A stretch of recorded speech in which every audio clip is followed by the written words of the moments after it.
O Canal 20 passa a apresentar o programa Biografia. Programa que mostra as pessoas que construíram a sua história. Hoje, nós vamos entrevistar o ministro Sidney Agostinho Benetti. Filho desta terra, Ribeirão Preto, nascido no dia 28 de agosto de 1944. Filho do senhor Fioravante Benetti e da dona Inádia Andrade Nogueira Benetti. Casado com Silvia Aguiar Benetti e com os filhos Ana Carolina Aguiar Benetti, Sidney Agostinho Benetti Filho e Mariana Aguiar Benetti. Fez o curso primário aqui, no Guimarães Júnior. O ministro Sidney Benetti foi orador da turma do curso clássico. Formou-se pela Faculdade de Direito da USP, turma de 68. É doutor em Direito Processual pela Faculdade de Direito da USP. Cursos de especialização em Direito Privado, em Direito Processual Civil da Faculdade de Direito da USP. Fluentemente fala os idiomas inglês, francês, alemão, espanhol e italiano. E ainda tem leitura do latim, do tempo do professor Lourenço Torres da Silva. Exatamente. Doutor Nial Mota. Ministro do Superior Tribunal de Justiça a partir de 2007. Membro da Corte Especial. Presidente da segunda sessão do STJ, biênio 8 de 2011 a 8 de 2013, até agora. Membro da terceira turma, membro da Comissão de Jurisprudência, professor titular aposentado de Direito Processual Civil da Faculdade de Direito de São Bernardo do Campo. Inclusive agora está com uma honrosa missão, junto com juristas do país, para estudar a questão da legislação, das penas a serem aplicadas àqueles que infringem as nossas leis. Olha, eu tenho muita coisa para falar do Dr. Sidney Agostinho Benetti. Vou começar falando com ele do Otoniel Mota, das suas lembranças, dos vários estudos que fez sobre Euclides da Cunha e dos concursos dos quais participou em São José do Rio Pardo. Dr. Sidney Agostinho Benetti, ministro, os nossos cumprimentos. Tenho uma alegria enorme de vir aqui. Alegria de vir a Ribeirão Preto, me manifestar em Ribeirão Preto e de ser entrevistado por um amigo de tanto tempo, Morandini. Fomos colegas, amigos dos tempos do Ginásio de Estado, fizemos teatro juntos. Morandini era o nosso terror, porque na peça que interpretávamos era o bruxo-chefe, naquela magnífica... O ministro era o Pedrinho. Era o Pedrinho, o humilde Pedrinho, perto de um grande bruxo-chefe, que aterrorizava as crianças da plateia. E com todo aquele pessoal da época. Era um teatro, lembra-se, Morandini, do CETEC, do Centro de Estudos Teatrais, Edgar Cajado, da professora Florianete. Criado pela professora Florianete e dirigido por um grande teatrólogo que veio a morar em Ribeirão Preto. Braga de Castro. Assir Braga de Castro, exatamente.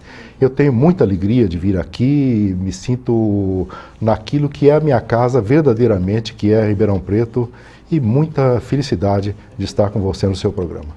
A senhora, sua mãe, está com 93 anos, dona Iná, escreveu um livro, né? Escreveu um livro, Amor Sem Fim. Eu trouxe esse livro para lhe deixar. Ela procurou escrever nesse livro a história dela com meu pai. Que era um amor sem fim. Amor sem fim. Toda a vida juntos, criaram a família, criaram os filhos, trabalharam muito e nos educaram. E minha mãe, para mim, a felicidade de nós todos, está até hoje muito bem de saúde, nos seus 93 anos, e acabou de publicar recentemente esse livro Amor Sem Fim, aqui pela editora Migalhas de Ribeirão Preto. Quantos irmãos o senhor tem? Eu tenho 3 irmãos, somos 4 ao todo. Tenho um irmão, Antônio Áureo Benetti, que é médico, psiquiatra, analista em Belo Horizonte. outro Luiz Arley Benetti, engenheiro, foi engenheiro da CESP, atualmente aposentado, e Márcia Aparecida Benetti, que é formada em pedagogia e casada com um médico de Ribeirão Preto, Celso Luiz Reis. O senhor viveu infância, grupo escolar, juventude, e vivenciou aqueles áureos tempos de Ribeirão Preto, das quermesses, ali da Igreja São José, ao lado da sua casa. O senhor morava mais abaixo da Florencio de Abreu, na Américo Brasileiro, onde o seu pai tinha uma marcenaria, é isso? Exatamente. Essa marcenaria ficava na Rua Américo Brasiliense, 1024, e existe ainda como remanescente da vida de meu pai até hoje. E as máquinas estão lá, minha mãe cuida dessas máquinas, mora no local e tem toda a atenção como se ele ainda estivesse presente, que na realidade está entre nós. O casal sempre saía juntos num carro dos mais antigos, que era uma paixão do seu pai, né? É. E o grupo Guimarães Júnior, o que o senhor lembra do Guimarães Júnior? Guimarães Júnior, vamos dizer que foi o meu aprendizado de civismo. Ali realmente começou, depois se desenvolveu. Lembra-se como é que eram nesses nossos tempos? Nós tínhamos a disciplina do estudo, tínhamos o uniforme escolar, tínhamos de nos colocar em fila para entrar para as aulas nas classes, aos sábados, e havia aulas aos sábados. Eu tive aulas aos sábados até no começo da Faculdade de Direito de São Paulo, inclusive trabalhando como funcionário da Justiça, também se trabalhava aos sábados de manhã, naqueles tempos.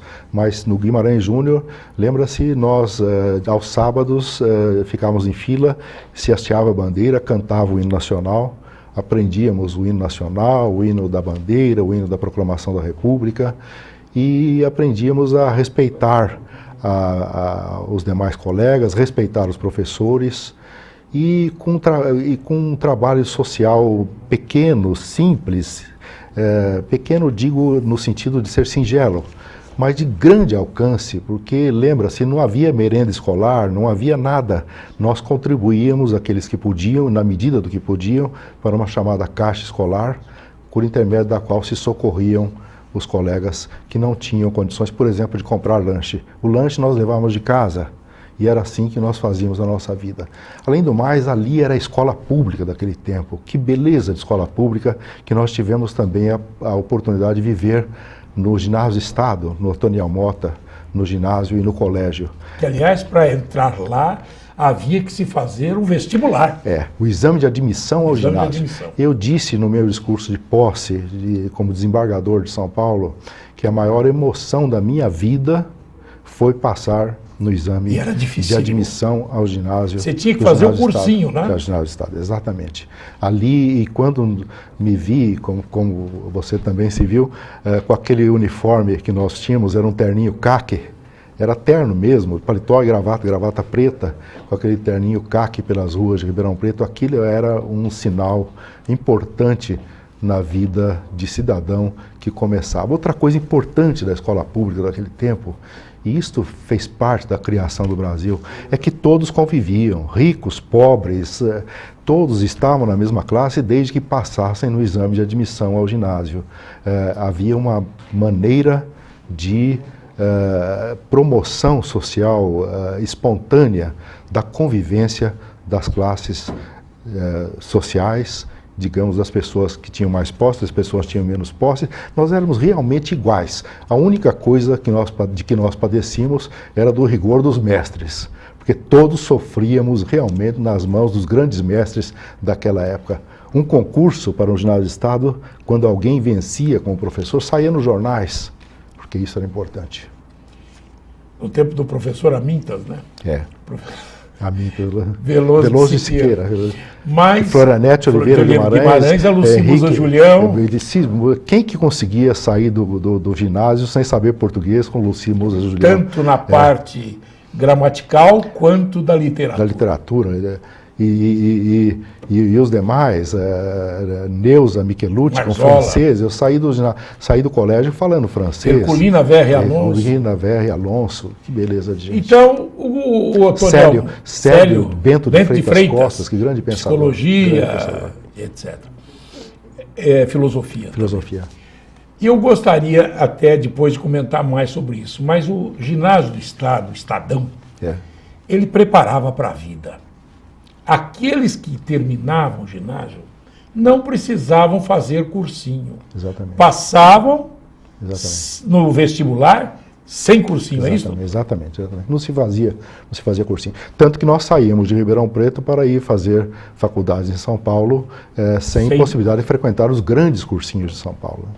E aí nós tivemos vários que saíram daqui na mesma época, né? Exatamente, da mesma época, alguns grandes da minha turma de classe. Luiz Antônio Rodrigues da Silva foi desembargador, presidente da seção de Direito Privado de São Paulo, Regis de Castilho Barbosa, e alguns estão em Ribeirão Preto, o Rui Flávio Chúfalo Guião, Féri Sabino, Miguelson Davi Isaac, o Sérgio Roxo da Fonseca, que não fez a faculdade de Direito da USP, mas fez no Rio de Janeiro, e era de um destaque enorme. A família dele era de lá, né? Era de um destaque enorme. A Faculdade Nacional de Direito do Rio de Janeiro, que era que competia com a USP de São Paulo, com a primazia das melhores faculdades de Direito do Brasil.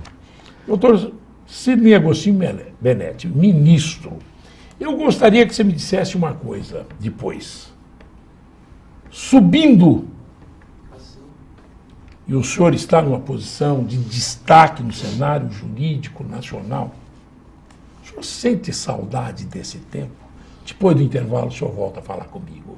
Daqui a pouco, no Biografia, cujos instantes estão sendo captados pelo nosso cartunista Arnaldo. Já já a gente volta.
Voltamos a apresentar o programa Biografia.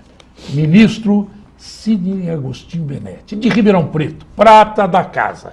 Doutor Sidney, o senhor foi desembargador no Tribunal de Justiça de São Paulo e dentro deste trabalho todo na Justiça, o senhor ganhou a confiança, não só no Brasil. O senhor ganhou a confiança de magistrado do mundo todo.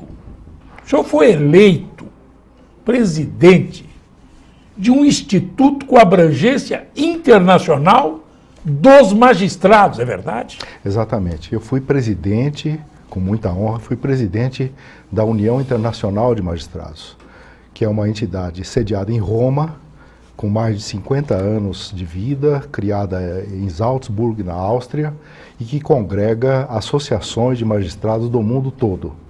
Eu fui eleito por unanimidade para a União Internacional, presidência da União Internacional de Magistrados, em Valle Bravo, no México.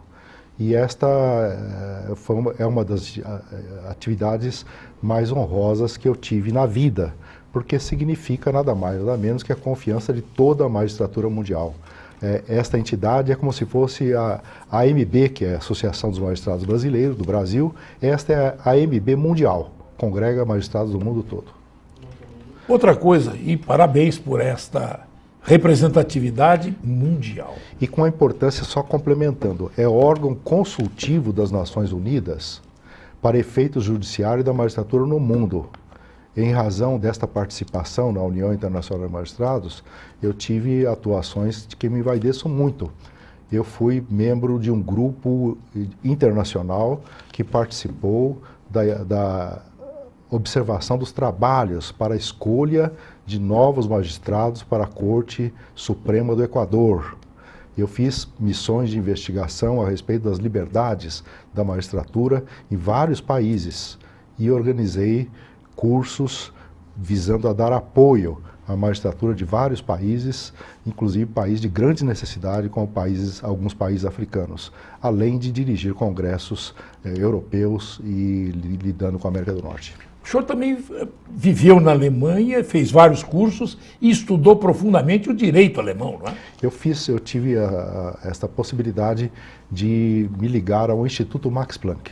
O Instituto Max Planck é ligado à Sociedade Max Planck na Alemanha e eu fui convidado várias vezes, estive várias vezes estudando direito penal e processual penal na cidade de Freiburg, em Breisgau, Instituto para Direito Processual Penal Internacional e Direito Penal, e também em Hamburgo, nesse caso já sobre direito privado internacional, em Heidelberg, relativo a direitos fundamentais, direitos humanos no aspecto internacional, e também em Munique, que é sobre direito de propriedade imaterial, significa direitos autorais e patentes. Bom, o senhor, portanto, no exterior teve esta participação de muito orgulho para nós de Ribeirão Preto particularmente.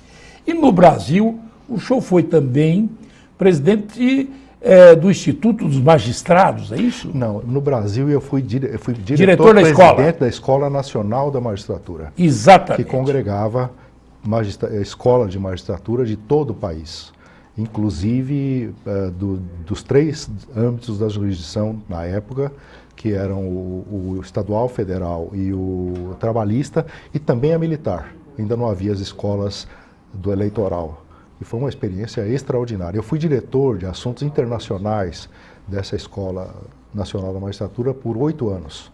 E depois fui diretor-presidente por um mandato. Outra coisa. O senhor também é jurado de um prêmio que orgulha a magistratura nacional, que é o Prêmio Inovare. O que quer dizer isso? O Prêmio Inovare se destina a reconhecer com prêmios efetivos, que eram, em princípio, prêmios em dinheiro de R$50 mil a cada um dos premiados, agora passa a ser prêmios sem ser em dinheiro, mas em encomenda e premiação de objeto que signifique essa premiação, mas que se destina a premiar práticas, isso que é importante, não projetos. Quer dizer, há algo que foi feito, que foi colocado em evidência, colocado em prática, depois se faz um relatório do candidato, que faz esse relatório ao Prêmio Inovare, e nós vemos se isso deu certo. O Prêmio Inovare manda observadores que apresentam o relatório dos resultados efetivos, e nós vemos se deu certo para a melhoria da justiça, melhoria do aparelhamento material de justiça e melhoria do tratamento das pessoas no sentido humano da justiça.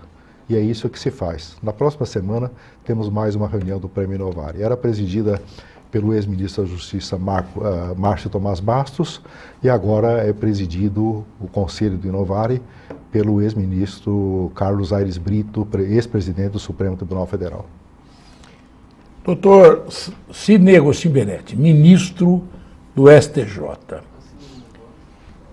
Hoje nós estamos com a voz das ruas, clamando por moralidade nos mais variados setores, incluindo aí o político, incluindo até na igreja, incluindo na justiça.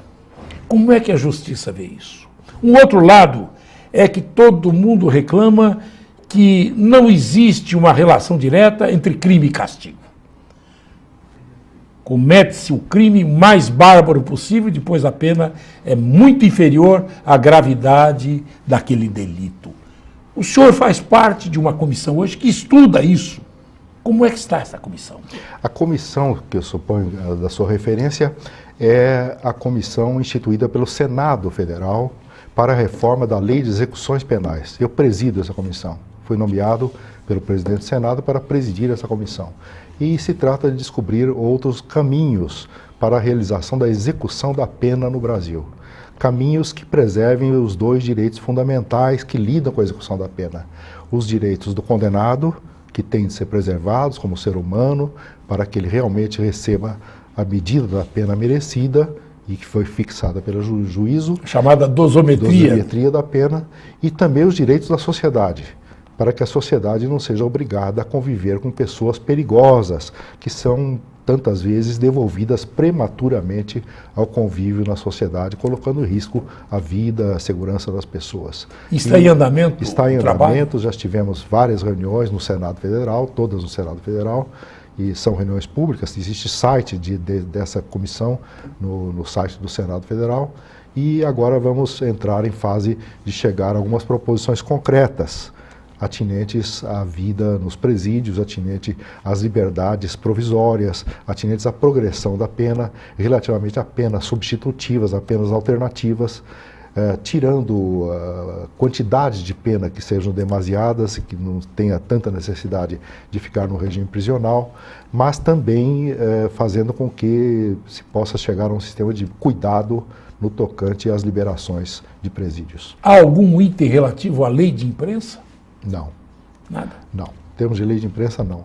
Se ocorresse alguma condenação relativa à lei de imprensa, se trataria de uma pessoa igual às demais, o jornalista, o profissional da mídia, ou da imprensa, dentro do regime prisional. Mas não há nada do ponto de vista de fixar penas. Trata-se apenas de ver como que se faz a execução dessa pena.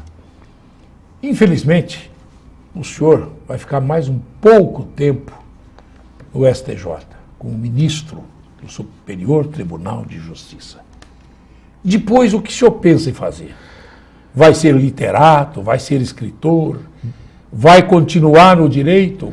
Com toda certeza eu continuo no direito com um olho naquilo que é meu vício redibitório, que é a literatura. Sempre vou continuar na literatura. O vício da literatura marca da Lucy, marca da Florianete. Lucy e Florianete, as fases de Ribeirão Preto eram pessoas diferenciadas, muito à frente do seu tempo, e nós temos de honrar as esperanças que elas depositaram em nós. Eu vou continuar nesses dois ramos. E o parlamento que tínhamos no Toniel Mota, que íamos aos domingos, deixávamos dos prazeres da juventude para ir debater Calabar, Joaquim Silvério dos Reis, influenciou o senhor na sua função?